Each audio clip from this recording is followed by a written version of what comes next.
சுற்றுவட்டார பகுதிகளில் தொடர் கனமழையின் காரணமாக அறுவடைக்கு தயாராக இருந்த 2500 ஏக்கர் குறுவை நெற்பயிர்கள் மழைநீரில் சாய்ந்து முளைக்க தொடங்கியதால் விவசாயிகள் கவலை அடைந்துள்ளனர்.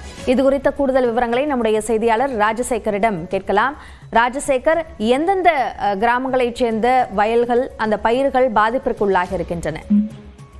அபிநயா, எந்த ஆண்டும் இல்லாத அளவிற்கு இந்த ஆண்டு திருவாரூர் மாவட்டத்தில் 1,50,000 ஏக்கர் பரப்பளவுல குறுவை நெல் சாகுபடி பணிகளில் விவசாயிகள் ஈடுபட்டு வராங்க. தற்பொழுது மாவட்டம் முழுவதும் இந்த அறுவடை பணிகள் என்பது தீவிரமாக நடைபெற்று வருகிறது.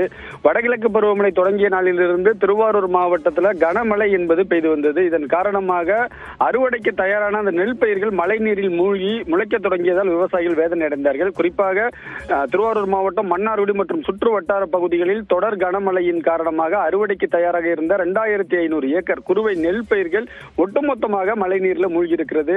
மன்னார்குடி அருகே வேர்குடி, அன்னுகுடி, சவளக்காரன், அதே போன்று பல்வேறு கிராமங்கள்ல இந்த மழை நீரின் காரணமாக ஒட்டுமொத்தமாக அந்த அறுவடைக்கு தயாரான நெல் பயிர்கள் மூழ்கி இருக்கிறது. அதனை எடுத்து விவசாயிகள் காண்பிக்கக்கூடிய காட்சிகளை நாம் பார்த்து வருகிறோம். ஒரு ஏக்கருக்கு 30,000 முதல் 35,000 ரூபாய் செலவு செய்துள்ள நிலையில தற்பொழுது அறுவடை நேரத்தில் இந்த பெய்த மழையின் காரணமாக அந்த முற்றிலுமாக நெல் பயிர்கள் பாதிக்கப்பட்டுள்ளது. இனி வரும் காலங்களில் அதை அறுவடை செய்யக்கூட முடியாது. ஆகவே மாவட்ட நிர்வாகத்தின் சார்பில் குழு அமைக்கப்பட்டு வேளாண் துறை, வருவாய்த்துறை அதிகாரிகள் நேரடியாக பாதிக்கப்பட்ட கிராமங்களுக்கு சென்று கணக்கெடுப்பு நடத்தி விவசாயிகளுக்கு உரிய இழப்பீடு வழங்குவதற்கான நடவடிக்கையை மேற்கொள்ள வேண்டும் என விவசாயிகள் கோரிக்கை வச்சிருக்காங்க.